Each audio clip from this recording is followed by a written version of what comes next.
Thank you. I thought I'd lost my land acknowledgements, which would not have been good. Here we go. I'd like to recognize that the area we call the Fraser Valley Regional District has been home to Indigenous peoples for generations. There are 31 communities with reserve lands in the FERD's jurisdiction, and as many as 69 groups with interests in the area. We honor our commitment to collaboration, inclusion, and reconciliation in our work here today and call to order for the June 5th Electoral Area Services Committee meeting. Ms. Kinnaman. So the first item on our agenda is your report from this morning's Regional and Corporate Services Committee. Okay, this morning we talked about the Regional Growth Strategy Monitoring Report. Director Davidson had a question regarding the greenhouse gas standards. We moved on. Director Horn had a question regarding the funding models around the Animal Control Service area. His sense is that some communities may be paying more than their fair share. Director Siemens asked that prior to a decision being made, that the board have an opportunity to view the numbers reflected by each option. We then talked about the Open Area Rec Center arena equipment replacements. Director Smith thanked staff for the green priorities being reflected in this initiative. And then in director reports, Director Makahonic commented on the encouraging dialogue being generated regarding the potential for disaster assistance to the property owners in the Chilliwack River Valley. And that's my report. Thank you. Thank you. So looking for approval of the agenda, and late items. Motion, move Director Castle, second Director Wardenberg. Any discussion? Hearing none. All those in favor? Contrary? Motion carries. Item 5.1 is the draft Electoral Area Services Committee meeting minutes of May 15th, 2025. For motion, Director Dixon moves. Second, Director Johnson. Any discussion? Hearing none. All in favor? Contrary? Motion carries. 5.2 is the draft Electoral Area Services Committee of the Whole open meeting minutes of May 20th, 2025. Motion, Director Makahonic. Second, Director Wardenberg. Discussion. Hearing none. All in favor? Contrary? Motion carries. 6.1 is a 2025 grant and aid request from the Actively Creating an Exceptional Society Electoral Areas C and G. Okay, looking for a motion. Director Wardenberg moves. Second, Director Castle. Discussion. Hearing none. All in favor? Contrary? Motion carries. And Director Dixon thankfully reminded me that we are here to welcome alternate Director Dean from Sunshine Valley here today. Thanks for joining us. Ms. Kinnaman. Thank you. So item 6.2 is a 2025 grant and aid request for the Chilliwack River Valley Firefighter Society and Electoral Area E. Move Director Makahonic. Second, Director Johnson. Discussion. Hearing none. All in favor? Contrary? Motion carries. 6.3 is a 2025 grant and aid request for the Cultus Lake Fire Department and Electoral Area H. Move Director Dixon. Second, Director Makahonic. Discussion. Hearing none. All in favor? Contrary? Motion carries. 6.4 is a 2025 grant and aid request for the Columbia Valley Fire Department in Electoral Area H. Move Director Dixon. Second, Director Wardenberg. Any discussion? Hearing none. All in favor? Contrary? Motion carries. And 6.5 is a 2025 grant and aid request for the Cultus Lake Stewardship Society and Electoral Area H. Don't look like Santa Claus. Move Director Dixon. Second, Director Johnson. Any discussion? Hearing none. All in favor? Contrary? Motion carries. 6.6 is Financial Plan 2025 to 2029 Amendment for June. Looking for a motion. Move Director Johnson. Second, Director Wardenberg. Any discussion? Hearing none. All in favor? Contrary? Motion carries. 7.1 is Electoral Area Flood Infrastructure Policy Update and Gap Analysis. There is a motion for your consideration. Motion. Move Director Makahonic. Second, Director Davidson. Discussion, Director Davidson. Thank you, Chair. Just a request for a couple of amendments. One is on I know that the title has shifted on the document, but the previous title is still essentially being referenced a number of times throughout the document. I would just ask that staff perhaps before next board meeting align and just make sure we're consistent throughout. I did have a more specific amendment request on page 6 of the document, the new part 2, which reads, the FERD has considered service area size and cost recovery in relation to the benefit, including direct and indirect benefits provided by the infrastructure, e.g. consider potential tiering of rates based on level of benefit. I would just ask that that last clause for clarity be amended to say based on level of benefits and their related costs. The intent is just to provide clarity that if we were to tier rates, it would be based on costs, not on perceived value of benefits. I just want to make sure that was in there. So I guess I'm raising that as a, or do I need to raise that as a motion for amendment to this? Or is that something staff would, after commenting, would take as direction? Procedurally, how do we go?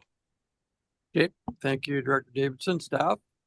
I'll just look to Tarek and to our representative from Urban Systems on the line, if that's an amendment that they support as staff. And then if everyone here is generally in agreement, we wouldn't need a motion. So just look to Tarek first. Yeah, through Mr. Chair, I have had a conversation with Director Davidson on this in the last couple of days.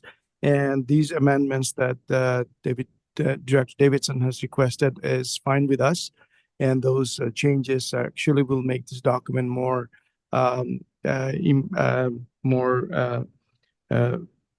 consistent with the method of expressing the flood recovery. The flood infrastructure management service provision policies. Okay, good. Good. Thank you, Mr. Islam. Is there any concern amongst the directors on the proposed amendment? It appears. I did have, Oh, sorry, go- Chair, I did have one other question of staff. Okay, go ahead, Director Davidson. Just taking the provision in its entirety, as I read it and understand it, it would prohibit the FERD from using a service area to fund flood infrastructure owned and operated by a separate entity. At least, given that this provision could be amended, but as it stands today, that would not align with provision to have a service area fund infrastructure owned and operated by a third party. Is that correct? I guess that's my question to staff. Thank you. Staff? Yes, to Director Dickey, the chair. Yes, it is. It is not aligned in terms of providing any new entity that is not owned and operated by a FERD.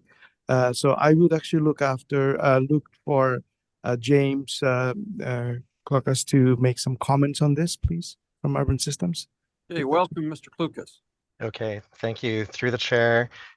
Yes, there are a number of policies related to potential service establishment, and you'll note that the policy states the FERD typically would not establish or expand a service unless the FERD owns the infrastructure. So those are that and the other items included under the service establishment policies are items for the FERD's consideration when establishing or expanding services. One thing I would highlight is that the intent of the policy is it's really directed towards local area services within electoral areas. And so these conditions are intended to help guide the FERD's decision-making when establishing or expanding services. And so it's noted that the FERD typically wouldn't establish or expand a service unless these conditions are met, including that the FERD owns the infrastructure. That said, there also is policy content later on in the document that speaks to the potential for sub-regional partnerships or regional partnerships in service delivery, and that this policy doesn't preclude any sort of exploration of that as well. Good. Thank you, Mr. Klukas. Director Davidson. Thank you, Director Dixon. Thank you, Mr. Chair. I think my question's along the same line. Technically, I'm looking at 6.4. I'm just curious about, what would you, I guess what I'm wondering is there a scenario where my area H, is paying for infrastructure at a regional level, I guess, and what would initiate something like that? Through Mr. Chair, if I can comment on Go this. Presently, the format of any establishing a service area would be based on the participants deciding to establish a service area. And that would be either, if it is local, then it's only those people pay for it. And if it is sub-regional, then the partners of the sub-region pays for it. So at this point, we are not looking after any scenario where any other region would be contributing without an established service area. So from that perspective, this would only work if every participant is paying for it and we have a sub-regional service area for it or multiple jurisdiction. Okay, thank you. Just to clarify, so it's just our typical operating procedures then, like user pay, those that are benefiting from it. Yes, pay it for is. Okay, thank you. Good. Thank you, Director Dixon. Any further discussion? We aren't requiring any amendments in regards to what Director Davidson was suggesting, that everyone seems to be in agreement and we can move forward as is. Just through Good. Mr. Chair. Sounds like Yeah, we're it is. getting agreement on that. Somebody? Okay, good. Looks like we're good to go then. All those in favor, contrary, motion carries. 7.2 is the Fraser Valley Regional District North Cultus Sewer System Service Area Amendment Bylaw number 1786. Motion, move Director Dixon, second Director McElhonick. Discussion, hearing none. All in favor, contrary, motion carries. 7.3 is the Fraser Valley Regional District Parkview Street Lighting Service Area Amendment Bylaw number 1787. Move Director Dixon, second Director Johnson. Discussion, Director Dixon. Thank you, Mr. Chair. And just to confirm, and so with both of these, technically the service area has been expanding. So this will benefit the entire area, or potentially, I'm assuming, in that more people, lower costs, or potential lower costs. Perhaps we'll have Tarek weigh in on this one.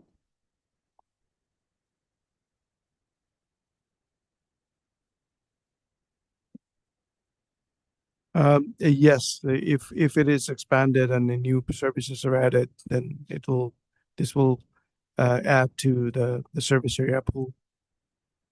Okay, thank you, Mr. Islam. Thank you, Director Dixon. Seeing no further discussion, all those in favor, contrary, motion carries.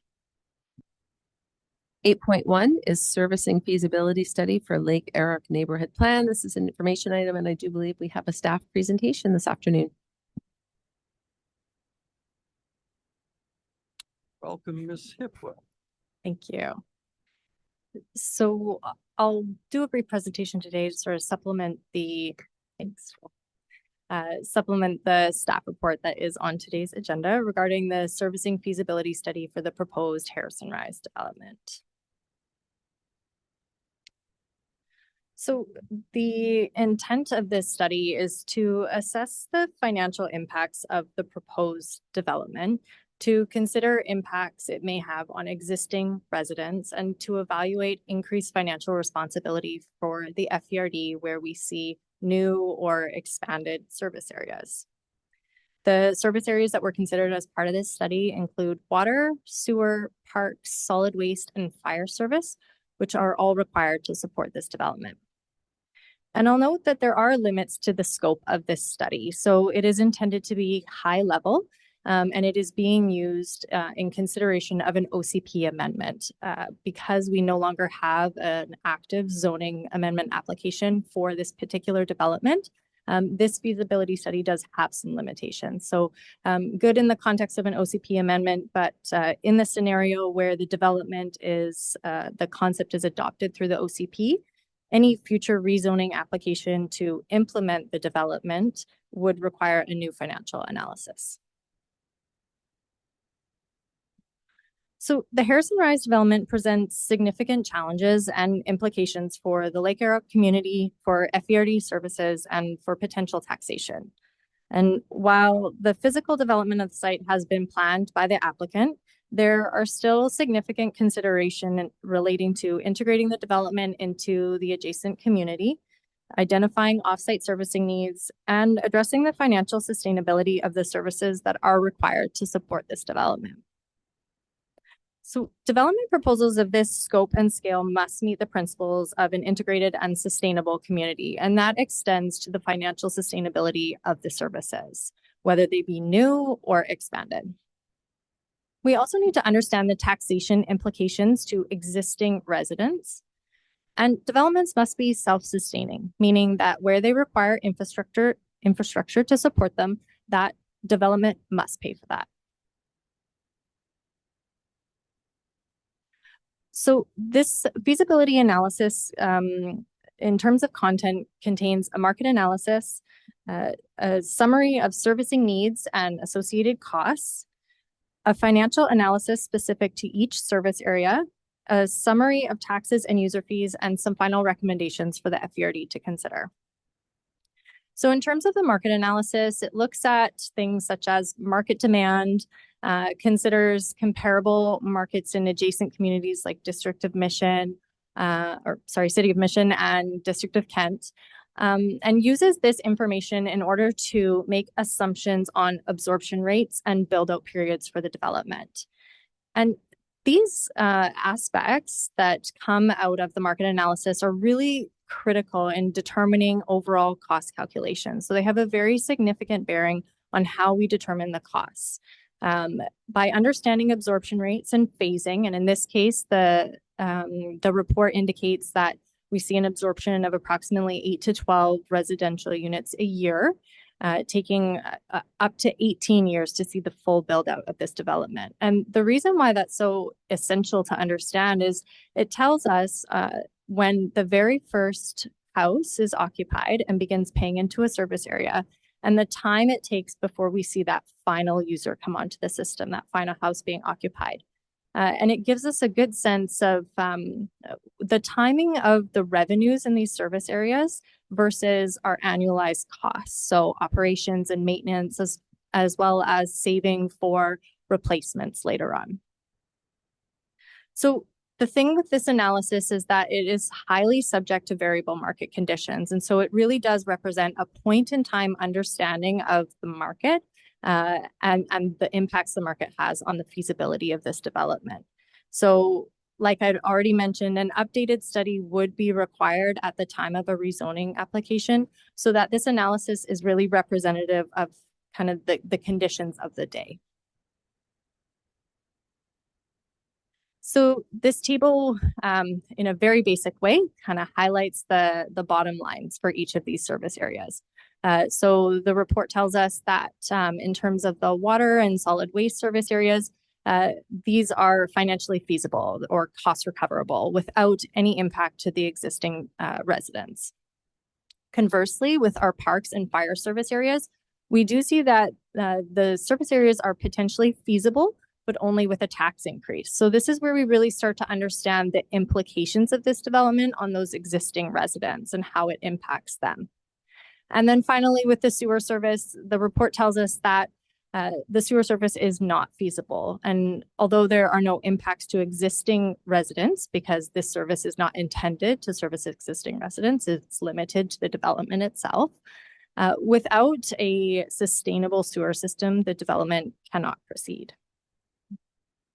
And one thing I'll point out and perhaps highlight is this analysis has really demonstrated the financial challenges surrounding the Harrison Rise proposal, and maybe even more broadly, the issues surrounding this type of development. So when we're seeing large-scale development proposals in sort of greenfield settings where we don't have the benefit of, decades of municipal infrastructure investments, it presents some very, very critical challenges to the viability of these developments.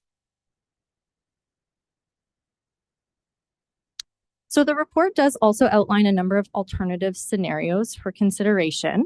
And I've listed a couple of them here, but I won't get into too much detail. Really, these alternative scenarios are presented for discussion purposes. And so they do truly need to be considered in the context of a rezoning application and current market conditions. So they're valuable in terms of, understanding sort of the tools or the strategies that may be available to mitigate some of the challenges we're seeing in these service areas. But they need to be considered with much more rigor at the time of a rezoning application. And so that would come with a future feasibility analysis. In addition, we'd want to assess the associated risks with these scenarios. We want a more comprehensive understanding. The report does touch on risks, in a minor way, but I think that really needs to be addressed more comprehensively at a future time. So the study conclusions, essentially the analysis states that the sewer service is not sustainable under current conditions. And without a sustainable sewer system, the development cannot proceed.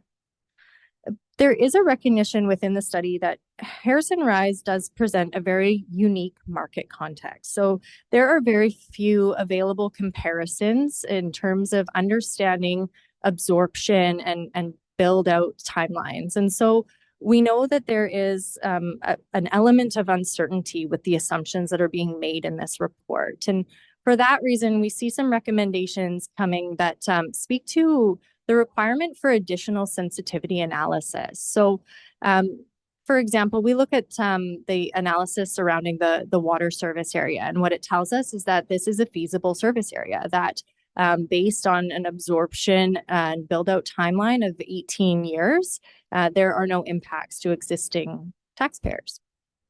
But what we don't understand is if external factors begin to affect those absorption rates and those build out timelines. So, for example, if we see the build out of this development take 20 years or maybe 22 years, what kind of influence does that have on that financial health and sustainability of that service area?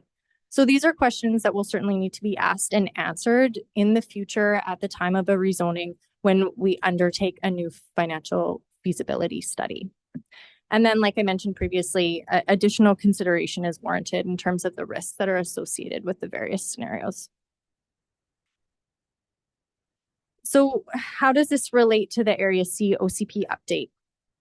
The official community plan and associated Lake Yarrock neighborhood plan reflect the development concept that has come from a site-specific development application. And what the plan does is it sets out a framework under which a future rezoning application should be considered.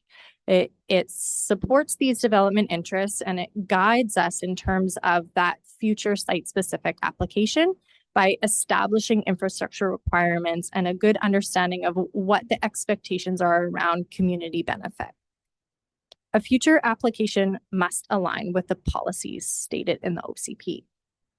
So this study, this financial feasibility study, demonstrates that under the current circumstances, we cannot enable a feasible or sustainable development. But we do know that market conditions and the economics around development can change quickly.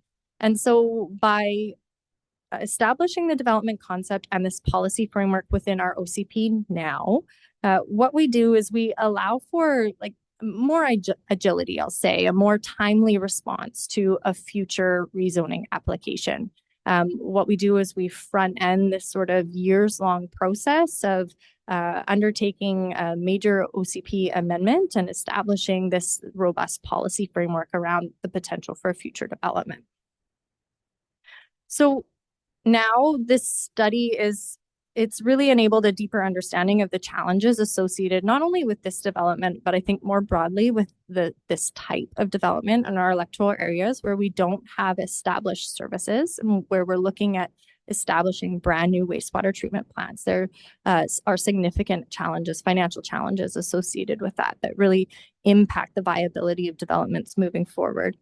And this study has also highlighted key considerations for future analysis at the time of a future rezoning, which is helpful information to bring forward at the time that we would see a rezoning in the future. So that's my summary. I'm happy to take any questions if there are any. Good. Thank you, Ms. Hipwell. Directors, Director Wardenberg. Not so much of a question. Thanks for the report. I appreciate it. I read through the feasibility study, and yeah, I tend to agree. At that point in time that it was written, yeah, my experience as far as absorption and the cost analysis is fairly correct. So, and given its point in time analysis and conditions change, and this has to be redone, I won't go into it any further, but well done as far as staff and report goes. Thank you. Good. Thank you, Director Wardenberg. Director Davidson. Thank you, Chair. So the references to future rezoning applications, I'm assuming this is all based on the current neighborhood plan coming through and more or less or being adopted as part of an OCP in more or less its current shape and form. But that current neighborhood plan, and to my understanding, is experiencing significant opposition from the local community. And as that goes through, that neighborhood plan may shift, at which point I'm inferring that the sustainability study may not have that much value in terms of informing future rezoning that must align with that, whatever comes out of that neighborhood plan. I'm just wondering if you have any thoughts on this and the apparent or opposition to the neighborhood plan by the community. Thanks for the question. So through the chair to Director Davidson, I think you've assessed it correctly. So this feasibility study really doesn't serve the purpose of informing a site-specific rezoning. There is no longer an active rezoning application for the board to consider. But what this feasibility study does is it has really enabled a deeper understanding in terms of considering an OCP amendment. And so we understand that the conditions right now would not be favorable or suitable for to proceed with the development.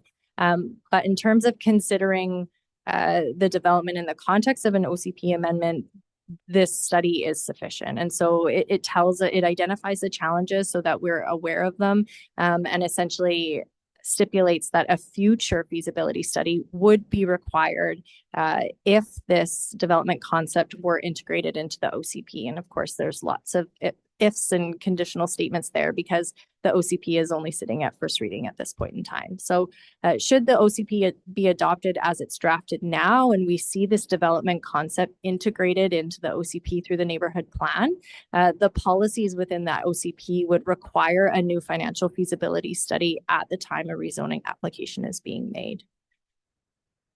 Okay, thank you. Good. Thank you, Director Davidson. Director Castle. Thank you, Chair Dickey. Again, I don't need to drill down onto any details of the report, but some of the concepts and some of the aspects of the report kind of jump out at me. So I kind of just want to ask questions around that concept of development pays for development.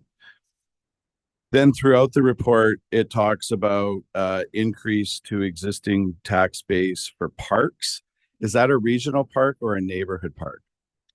Through the chair to Director Castle. So the parks that are being referred to as part of this development are a community level park within the development site itself. And so this is again where it gets into those various scenarios. So what we had our consultant do is we had a look at them. We just wanted to see the true cost of this development. And so we look at, adding a neighborhood park, being part of the existing service area. What would that look like?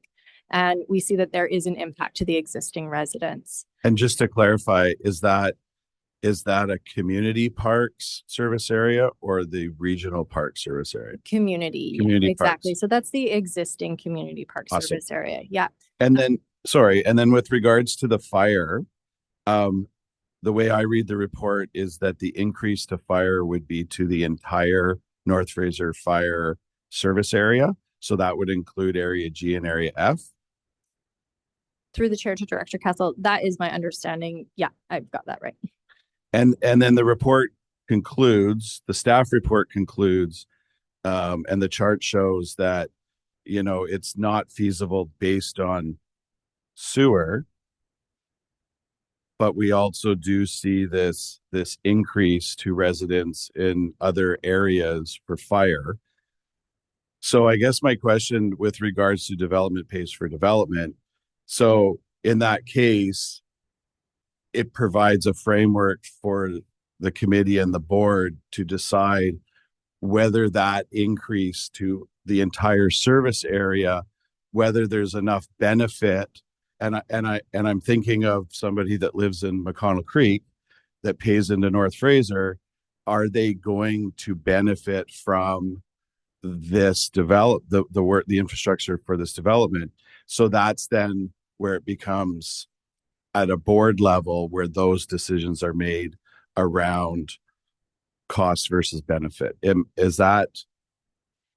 Through the chair. Development pays for development, but that could mean a tax increase if the board deems the benefit is worth the increase. Through the chair to Director Kessel, you've got that right. And so the intent is for us to transparently illustrate the impacts that this development has. And the principle is that development ought to pay for itself. And so where we see improvements to infrastructure or new infrastructure added, the development ought to pay for that. But that isn't always the reality. And so it becomes a consideration for the board to weigh those costs versus, the benefits that may exist, and they very well may be there, and it's up to the board to determine whether or not the balance is right. Good. Thank you, Director Castle. I find it interesting, Ms. Hipwell, your comments regarding this very unique development model and the issues around relatively large scale standalone developments where the initial costs are challenged in the way they are absorbed without knowing the timeline of sales, etc. So do we not see an example somewhat like this elsewhere in the province where someone's figured out a way to do this? A tough question. Through the chair to Director Dickey, yeah. Well, through the chair to the chair. Yeah, we haven't done the exercise of kind of doing that comparison with other jurisdictions and really understanding, what other jurisdictions are doing to address these types of challenges. But it's an interesting comment and probably worth consideration. So this wouldn't be that dissimilar from what we saw at Minter Gardens, where we built out a sewer system or took over a sewer system with very few initial users. That's correct. This would be a larger scale than that. Exactly. So the scale of this would be significantly larger than Minter's. And I think the nature of this development, like the location of this development, really poses some challenges in terms of that absorption. And so while the price points of the units themselves may be really comparable to elsewhere, the demand for that product is lower, just by the nature of it being in a more isolated area, away from services, away from, your urban areas like Mission or Agassiz, semi-urban, I guess. But those kind of attributes of this development create, I'll say a suppressed demand for the product, and that really has an impact in terms of the build out timelines and the absorption, and that in turn has a very significant impact on the financial modeling around managing the revenues in the service area versus those annualized costs, which are, especially in the case of the wastewater treatment plant, they're high, they're fixed, and they occur immediately within phase one, whereas we see our uptake of users is quite slow and dragged out over a number of phases. And so we have these costs right from the beginning, but we don't necessarily see those revenues until much later. And that's where that imbalance exists. Okay, good. Thank you. That's a very nice analysis. Director Davidson. Sorry, just following up on that. One thing that was running through my mind is if the build out time prevents challenges to these things becoming economically viable short term, why not, or has that already been considered, or we can't do it, just make simple, or maybe not so simple, but making operating the sewer facility the responsibility of the developer until such time as the development is built out enough for the FERD to essentially take it over. Through the chair to Director Davidson. So the FERD has a framework of policy around how we administer sewer systems. And It is our policy that the FERD own and operate these systems, and I believe that's immediately as soon as they become online. So, correct me if I'm wrong. Sterling. Okay, Okay, thank you. thank you, Director Davidson. So we'll see how this evolves. Thank you. Thank you, Ms. Hipwell.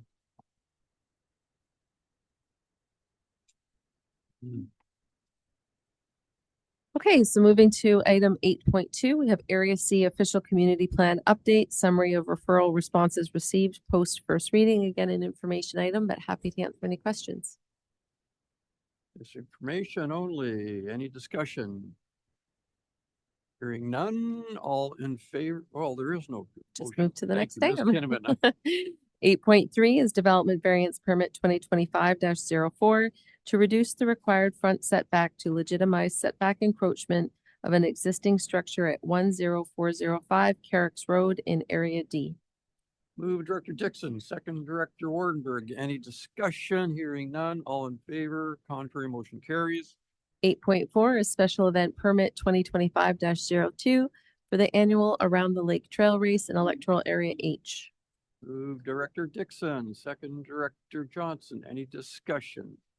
Hearing none, all in favor, contrary motion carries. I'm moving down to item 11, which is reports by electoral area directors. Perhaps Director Castle, let me start. Thank you, Chair Dickey. I had the pleasure of attending a meeting last night hosted by the Sasquatch Lions Club, where $51,000 was given to a variety of community groups and students in terms of bursaries, adding to the $12,000 that has already been handed out by the Lions Club this year. This brings the total amount raised by the Lions and dispersed to community groups in 2025 to $63,000. I want to say thank you and express my gratitude to all members of the Sasquatch Lions Club, both past and present, including former area directors Stobart and McKimmon, for their efforts and commitment to supporting the community since 1980, which has resulted in over $1,521,000 donated to support the residents of communities on the north side of the river. Thank you very much to the Sasquatch Lions for their commitment and their generosity to our communities. Great, thank you, Director Castle. Director McElhaney. Thank you. Following up on my previous report, the residents in Area E that have been impacted by the 2021 atmospheric river, it appears that we're making some headway and bringing some attention finally. So we're a little hopeful right now and just really working hard to support them. I did get a letter back from Ravi Kalan regarding homelessness. It was kind of a standard letter. It did have something that I will be sharing with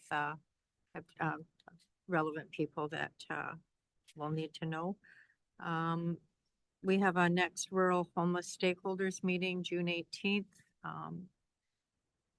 Director Dixon will be joining us, and we have a new co-chair, which is Grant Flores with Community Policing.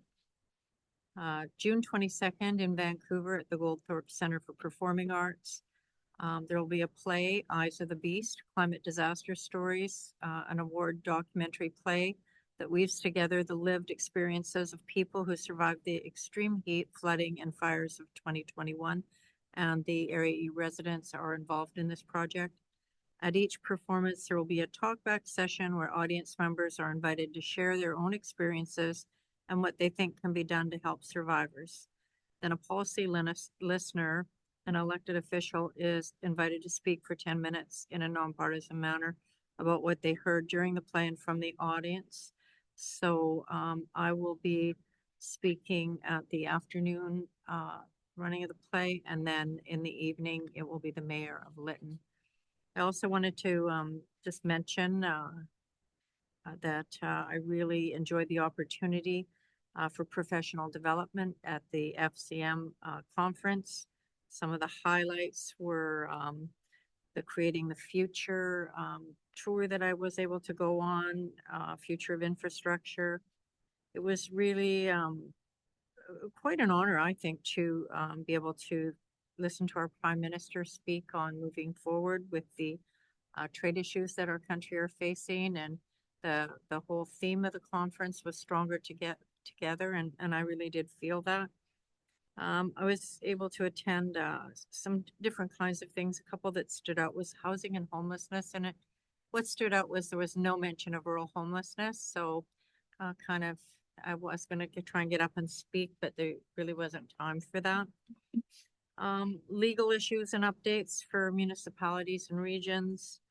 One thing that I really enjoyed that I went to, and there was 2 sessions where they did 5-minute and 10-minute speakers on all sorts of different topics, and I just found it really interesting, and I liked the pace, and you got really good kind of tidbits and that on all sorts of different issues. So I really enjoyed that.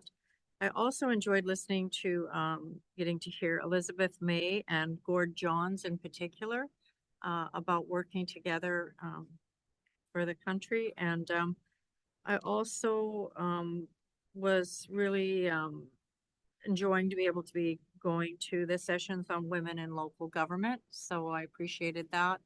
And I think I really enjoyed getting to go with some other directors and spending time with them and meeting new people across the country. So that's my report. Thank you. Great, thank you, Director Makahonic. And I really have to comment on how impressive is the tenacity that you've brought to the disaster financial assistance file in the Chilliwack River Valley. Many people would have let go of that long ago. Director Dixon. Thank you, Mr. Chair. Well, we've just finished we continue with our managing the geese at Coldles Lake, or trying to. And so this year we've added about 54 eggs. And then we counted our goslings the other day, and of course some have eluded us. There was approximately 34 goslings in about 6 families, which is about standard what we typically have every year. So our committee works really hard on that, and I'm really proud of the work they're doing, and they're definitely dedicated. So it keeps the numbers down, keeps it a little more pleasant at the beaches for those going there. We have another compost operation in Columbia Valley right now that has gone through the required steps to set up, and they have just started their operation, wanting to make under 5,000 tons of compost A. I've been there. We've talked about it at a ratepayers meeting the other night, and the owners are working hard to remain in compliance and do everything that's required to do. And I have had several phone calls with people at the Ministry of Environment about this. As a facility that's gone through the proper steps with an agrologist designing it, an operation plan and odor control, etc. They were allowed to bring in anything that's in Schedule 12, which is quite interesting. In Schedule 12, there are mortalities of animals, grass clippings, septage from domestic septic tanks. And that one was quite interesting to have that discussion, but apparently that is allowed. And yeah, it's an interesting thing. The community is a little worried. We shall see how it goes. I did visit it. It looks and smells like gigantic sawdust piles right now. So we'll see what happens with that one. Yesterday we had our Area H Tourism Forum meeting with Alison Corthope and David Urban from FVRD joined us, and just a chance for a few of the people in the area to hear some of the plans around communication that tourism has, and trying not to over promote Coldles Lake on the super busy days, and really encouraging people to be respectful. And we will see how that goes. It's good to have that support out there for sure. Coldles Lake Stewards had their meeting this week as well that I joined, and they had a presenter on fire smart wildfires, things like that. And so tied right in line with the work that is going on with our Fire Smart program, just around keeping our neighborhoods safe. And so it's nice to have everybody on the same page with that. And the fun things coming up, we've got the Fishing Derby June 14th. So that's put on by the Lions Club as well. Those Lions are very busy. And it's intended to help reduce invasive species in the lake, particularly pike minnow and smallmouth bass. So if you like to fish, or if you don't even if you don't like to fish, but you want to try to get rid of some of these fish. They have great prizes.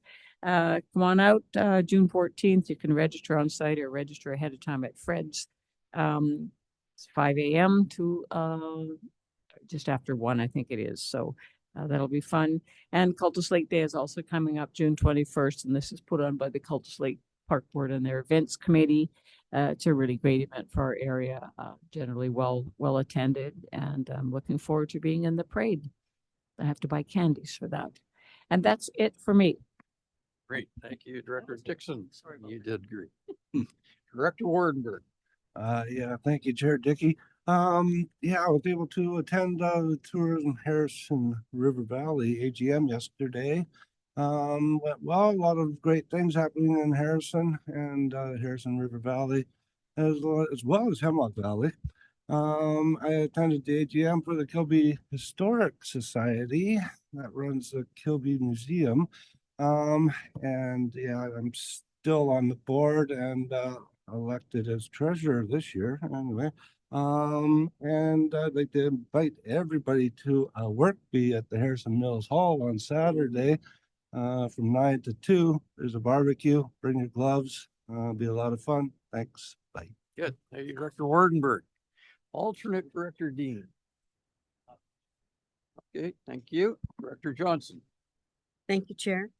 I heard from Andrew Schellenberg that on May 27th, I sent him an email to ask him how the chipping program had gone in Area A. And he felt that it went fairly well. Total volume of chips removed was 1.9 tons, but hopefully more residents will participate next time this service is offered.